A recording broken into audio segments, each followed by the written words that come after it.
Good afternoon, folks. I hope you had a great Christmas day. If you're still spending time with your families post-Christmas into the weekend, I hope you enjoy that experience. Life is short. Always make the most of your time with family. That being said, I'm here to talk about NFL Week 16. So NFL fans, let's do it. Fasten your seatbelts for the realest Eagles and Sixers YouTuber! One who plays no clickbait and gets to the point! The myth, the legend, Nicky Steves! Come to my channel, you know the deal. Yo, boy, always keeps things real. I'm simply statue things they slate, dropping unrealistic magic. 2K takes for the clip. Even though cats like that get views closer to the millie. Never hear me preach, LeBron to Philly. Before you watch the Eagles all the way through the early 22. Authentic talk, forget what others do. Come to my channel, you know the deal. Yo, boy, always keeps things real. The 24/7, 365 way. Sports content for the reals that feel the day.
Yes, sir. Yes, sir. It's time to talk about NFL Week 16 after starting with that catchy entrance music that's got Greg and John dancing. Yes, sir. I hope you guys are having a great afternoon. As always, thanks for stopping by. We doing this on both my channel and the Hardcore Sports Network. We got the link to both in the chat. That way, if you haven't done so, you make sure you subscribe to those channels. So with that being said, we're a little bit late, but we're still here talking about NFL Week 16 is in the books. We're going to talk about some of the games. We're going to talk about the winners and losers as well, but let's get right into it. So we start off with a rarity. The Los Angeles Chargers coming back, usually a team that's usually the ones giving up leads and blowing games. This time around, the Chargers actually came back roaring in the fourth quarter to defeat their division rival Denver Broncos. Now both teams are tied with a 9-6 record. Chargers move their way back up to the number 6 seed. What's most noteworthy about this game actually isn't the fact that the Chargers won. It isn't anything their offense did. It's not Gus Edwards' performance leading the way on the ground. It's not Justin Herbert having 2 touchdown passes. No, it was actually a rare play that we usually don't see from Dicker the Kicker. Remember him, Eagles fans? That's right. He actually was the highlight of this game. He made a rare free kick, which we don't see often.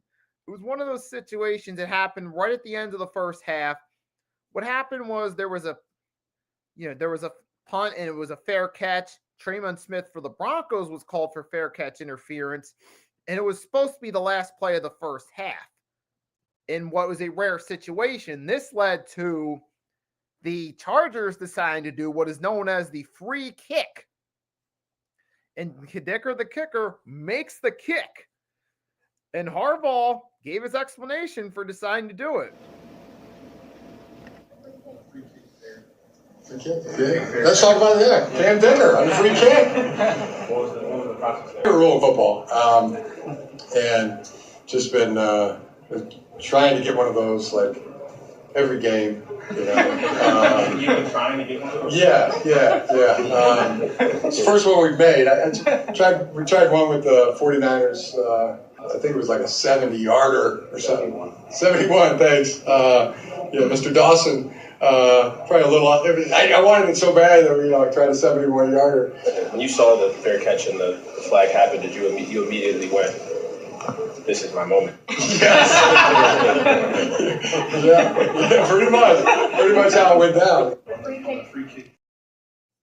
But yes, that was the highlight of the game, that free kick.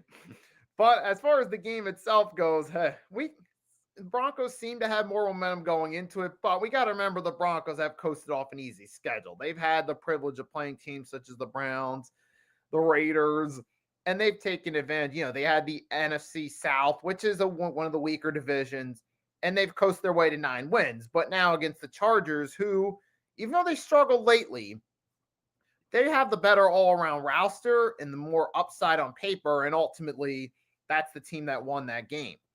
So congrats to the Chargers on getting a much-needed win after a sluggish start to rebuild momentum now at 9-6 with the possibility of making the playoffs. Now, I still see the Chargers at this point at best being – they could be this – depends on what happens with them and the Steelers, because now the Chargers win out these next 2 weeks and the Steelers lose one more game. They could get the 5 seed and play the Houston Texans, which would be a favorable matchup for the Chargers. Now, the Chargers do have the Patriots this week. Steelers are off a loss yesterday to Kansas City. Then one more win for the Chargers. They could, and the Steelers lost. That puts them up 11 wins to the Steelers 10. Now, in case of 2 11-win seasons, the Steelers did beat the Chargers back in week 2, so a tiebreaker should go to the Steelers in that case. But I think for the Chargers, winning out could possibly put them at the 5 seed, which is the favorable matchup with the Houston Texans, opposed to possibly being the 6th seed, having to play the Baltimore Ravens, who they already lost to. That wouldn't be such a favorable matchup for them. But we'll still see what happens. Chargers still have to win out to make sure they officially clinch that playoff spot first. And as of right now, congrats to the Chargers. You're back in position, but you still got to win out. Make sure you get that. Now, the Chargers, they have a shot at the playoffs, but they don't have a shot at the division. And they certainly don't have a shot at home field advantage because their division rival, the Kansas City Chiefs, have clinched home field advantage. First, their Week 16 win against the Houston Texans last Saturday. And then yesterday against the Steelers, they won, officially up to 15-1. They got home field advantage clinched. Now, I know they haven't been the most exciting team in football, but guess what? They're 15-1. They're the defending Super Bowl champion of back-to-back Super Bowl wins. No matter what, they find ways to win games. Some people thought this was going to be like the Eagles of last season, where they collapsed later in the season. They thought the Buffalo loss was going to be the start of their collapse, but it didn't happen like the Eagles did last year. What did happen is they just keep finding ways to win games. That's what happens, though, when you have head coach like Andy Reid, a quarterback such as Patrick Mahomes. You have weapons like Xavier Worthy, who has that speed aspect that he adds to the offense. They haven't had in a while. You still got guys like Trent McDuffie, Chris Jones on defense. You still have, it happens when you built up a strong team. You get guys that buy into the system that keep coming back year after year looking to win. Kansas City is now the dynasty dominating the NFL. And no matter what, they find ways to win. With Houston Texans Week 16, 27-19. And then it was against the Steelers yesterday. But hey, congrats to the Kansas City Chiefs. Love them or hate them. They got home field advantage. They could possibly be the second team in NFL history to three-peat. The only other before that being the Pittsburgh Steelers of the 70s during that Steel Curtain era with Bradshaw, Swan, Stallworth, Mean Joe Green, Jack Lambert on defense, Chuck Noll as head coach. This would be the first time since then that there would be a three-peat if the Kansas City Chiefs managed to do so. But congrats to Kansas City, man. Sure, some people like Stephen A. throughout the season have said they're not a top 3 team because of the way they played down the teams like the Panthers, but you still got to consider them a top team based on the fact they've won 2 back-to-back Super Bowls, been to 4 of the last 5, won 3 of those 4, and they could possibly do so again. You can't count that out. And can't count them out. And they've beaten all the teams from the Ravens to the Steelers, so on and so forth. And speaking of the Ravens, the Baltimore Ravens now move out in front of the AFC North. They briefly lost their grip on the division when they lost the Steelers the first time, but they regained that Week 16 with a 34-17 win Monster performance by Derrick Henry, 24 carries for 162 yards, helping lead the way for the Ravens. And now, hey, it's that time of year. And the Ravens, they got hot just at the right time of year. It's not necessarily what you do during September, October, or even November. It's what happens in December. You can ask the Philadelphia Eagles from last season how that works. Ask the 2007 New York Giants on the opposite front how that works. You can ask the New England Patriots of 2018, who looked kind of down and out, but then rallied late, won, the divisional round games, the Chargers in dominating fashion, beat Kansas City, then beat the Rams. It's a lot of history. Ask the 2001 Patriots, who got hot late and won their first Super Bowl. The point is that momentum late in the season can be a difference maker, and the Ravens have gotten hot at the right time.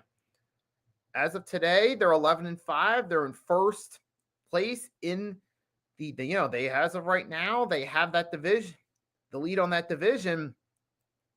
And it was impressive. Now, Ravens against the Steelers. Hey, 3 touchdown passes for Lamar, 162 yards for Derrick Henry. Excellent all-around. You had a good all-around performance, but your 2 main weapons on offense. With Zay Flowers at 100 yards on 5 receptions, the Ravens, they turned tables around the Steelers. They took advantage of the 12th man being their home crowd, and the Steelers are without George Pickens. And see, this offense looks a lot different without George Pickens. I mean, don't let the stats fool you. It says that Russ had 2 touchdowns, 1 INT, but remember, you see, look at what happened. Yeah, they had 17 points in first 3 quarters. Fourth quarter, they didn't do anything.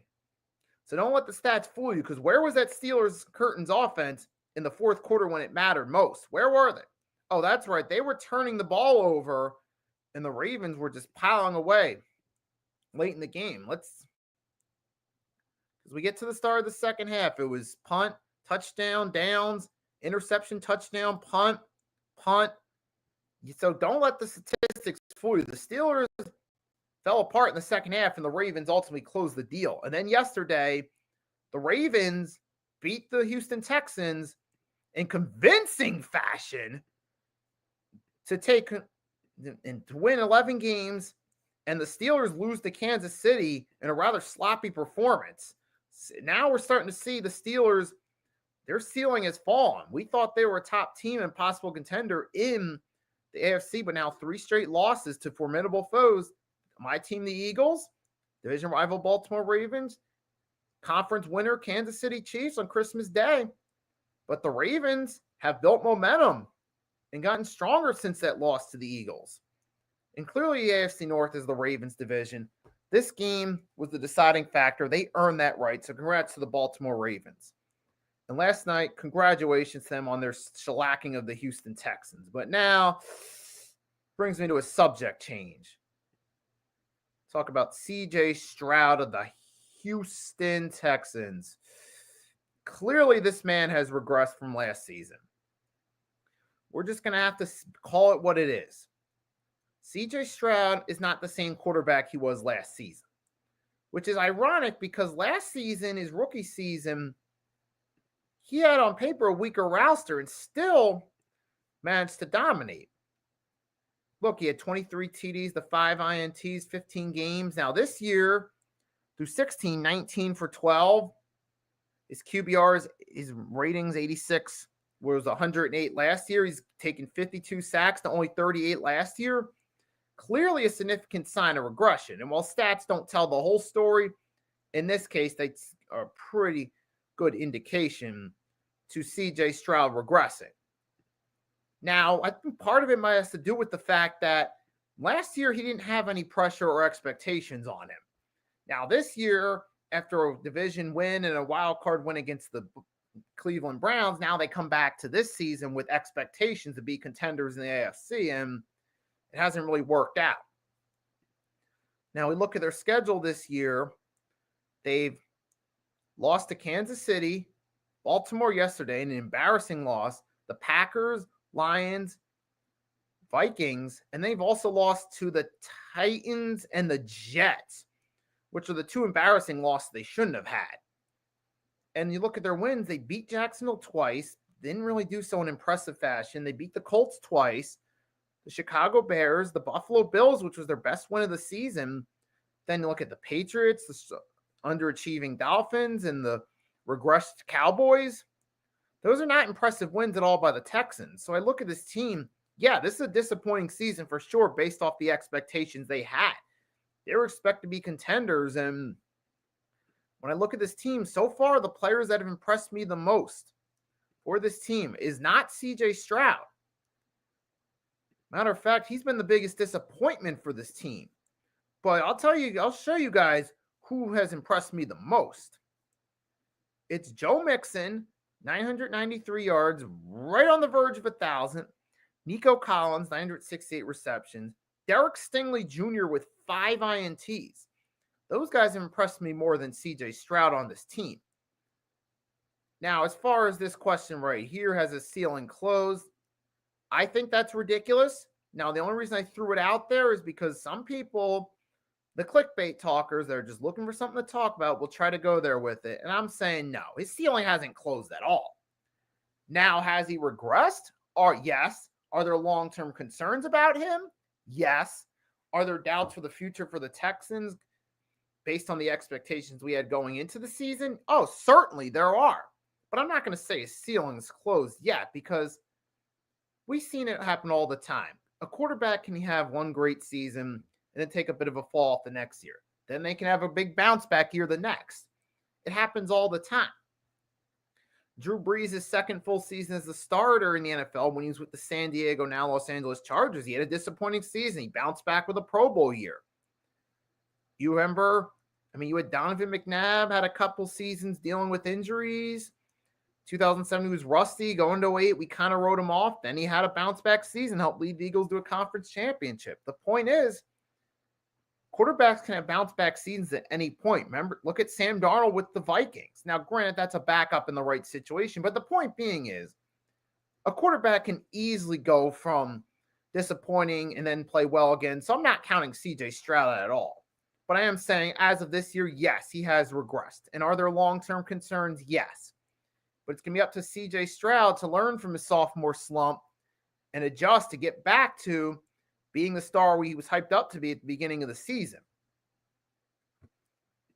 But we'll still have to wait and see what happens there. And now we're going to switch conferences, talk about the NFC, particularly the NFC West. It's going to be an interesting discussion right here because it's interesting to see the Arizona Cardinals of all teams, who started off 6-4, have now lost 4 of their last 5. Including a loss to the Carolina Panthers. Yes, that Carolina Panthers team with only 3 wins.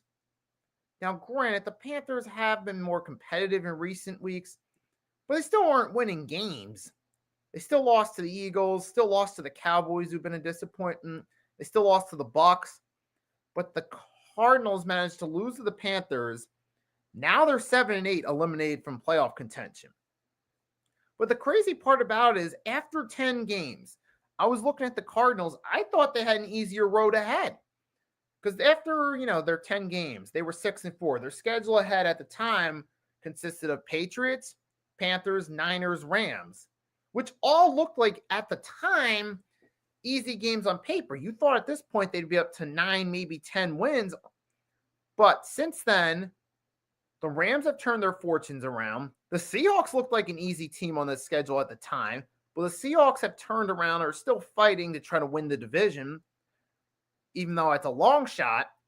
But they got swept by the Seahawks. They're playing the Rams in this week. I don't think that's going to bode well. They lost to the Panthers. The only win they had was against the Patriots, which was not an impressive win at all. It felt like one of those, it's about time you beat a team you were supposed to beat wins. But for the Arizona, some teams are just cursed, and the Cardinals are one of those teams. But to be fair, they have been hit with the injury bug. Because you look at the injury report, they've been hit with a lot of injuries, so that is part of it. But then again, the Cardinals, this has been a team for years that has struggled with injuries. I understand sometimes injuries happen, but when this happens consistently, when a team like the Arizona Cardinals consistently gets hampered with injuries, look at the final years of Bruce Arians' run with them. And you got Greg John saying the Rams could be a sleeper team. No doubt, no doubt. I'm seeing flashbacks from last year with the Rams. And I'll get to them in a second. What I was saying about the Cardinals is you look at their depth chart, they're dealing with a lot of injuries, but this is a team that consistently Johnson, Carter has dealt with injuries, consistently has been hit with the injury bug, and now it's happened again. At some point in time for the Cardinals, they got to look themselves in the mirror and realize, if we keep dealing with this injury bug, maybe we're part of the problem. Maybe the way we're conditioning and training players is part of the problem. I think the Cardinals, what they really need to do is they need to change their training. They need to change the team diet and conditioning to help these guys remain durable. Because if you keep dealing with these injuries year after year and it's hurting you late in the season, time after time, there's something you're doing conditioning-wise that isn't working. Now, I know the Eagles went through that stretch once, but they were able to turn things around. And speaking of turning things around, the Rams, on the other hand, now, they're looking like, to Greg's point, the sleeper team. They're the team now, just like last year, they started off the season ugly, but have now turned the ship around. They're the team that's leading in the NFC West, and to me, they're the odds-on favorite to win that division. I could see them possibly getting the 3 or 4 seed, depending on how it works out. Well, the Rams, I could see that possibly working out. Because the Rams now are 9 wins. Remember last year, they kind of, early on weren't the best team, but they turned it around. Now they're at 9-6. They're sitting at a game with the eliminated Arizona Cardinals. That should be a win. And then you come back. Week 18, you close the season out with a game against the Seattle Seahawks. That could be the game that decides the division right there. So this is going to be, and the Seahawks have the Bears. So it looks like Seahawks who are 8-7 should win. Rams should win out against Seahawks. Then the final games for the division, which I think the Rams will win. I can see the Rams who are sitting at 9-6 winning out in this division. I feel like they're the better team, the Seahawks. Yes. To their credit, the Seattle Seahawks have put up a fight all season, but I feel like the Rams are the better team. I feel like they'll win that division by default. They still got 2 of the best receivers in the league. They still have one of the best coaches in Sean McVay. I feel like everything's going in their favor over the Seahawks, who are kind of stuck in the middle of the pack to me. So those are my thoughts there. So real quickly, what I'm going to do is I'm going to step aside. I'll take a short break, play some music in the background, and then I'll be right back. We're going to finish this off, talk about the Commanders' win implication, the playoff pictures, winners and losers, to close off after a quick break.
All right, thanks.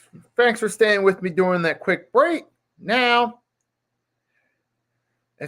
we don't know at the moment. He's listed questionable as of today. We're going to have to wait and see on that one. I hope he does because we certainly need him in this one because I don't want to see Kenny Pickett. I don't trust him at all, especially when we're trying to close out the division. We don't need another loss in this scenario. So I'm hoping we're able to close it out. And that ties me into my next subject about the Washington Commanders shocked the Eagles to end their 10-game winning streak as the hottest team in the NFL. Washington's up to 10 wins on the season. I'll keep this one brief. All I'm going to say is the big thing about this is this means it's most likely that either the Lions or Vikings, whoever wins that game next week will likely get home field advantage in the playoffs for the NFC. So that was a big win for both the Lions and the Vikings on top of their Week 16 wins. Vikings over the Seahawks, Lions over the Bears. Because now the Eagles, the other team who was considered the favorites, has now dropped to 3 losses.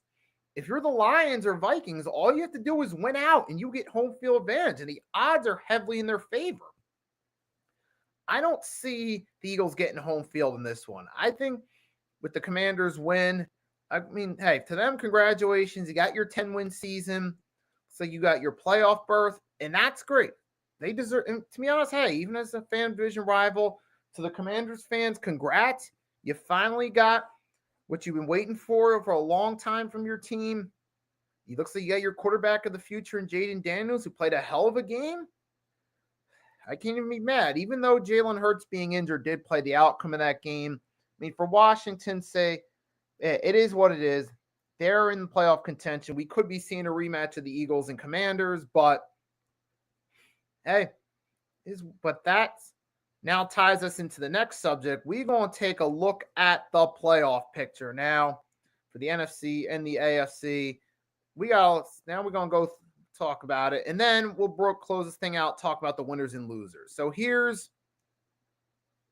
it is. Here's the playoff picture in the AFC. Buffalo sits at 12-3. Miami, Jets, Patriots all look out. Texans at 9-6 have that division. We're now 9-7 after yesterday. Had that division. Kansas City now 15-1 as home field. And then you got the Steelers and Ravens. Ravens now in first with the win over the Texans, and the Steelers lost. And then you got the NFC. Still, this is up to date because they haven't played a game yet. Eagles still in first. Commanders right behind them. Cowboys are out even if they win 9 games, with the Commanders having 10 wins. Either the Bucks or Falcons. For the Falcons, you just got to try to win out or hope the Bucks lose, because the Falcons would win the tiebreaker of head-to-head. Rams so you got the Rams. Seahawks still could be up for grabs. You got Lions, Vikings, Packers. That's where we stand as of now. Now, the official standings for who's in and out, well, we're going to go over to NFL.com and take a look at the or ESPN.com, which will give us the official standings of who's in and out. And here are the updated standings for. And yep. Oh, so, yep, absolutely. Especially after yesterday. I mean, some people thought they'd collapse the second half of the season, but they didn't. They're still winning games. And considering they've won 3 Super Bowls and been to 4 of the last 5, you can't count them out. They're looking like they could be the second team in NFL history to three-peat. The only other being the Pittsburgh Steelers 1970s. But with that being said, here it is. Yep. Buffalo's in, Dolphins technically still in, but the odds are heavily stacked against them to win out. They're going to need a lot of help as well. You got, Ravens, Steelers in. Bengals, long shot, they could technically make it. Texans out of the division. Colts, same thing, long shot, they still technically could. Kansas City's in, then the Chargers and Broncos. They're looking like the likely teams to make the 6 and 7 seed.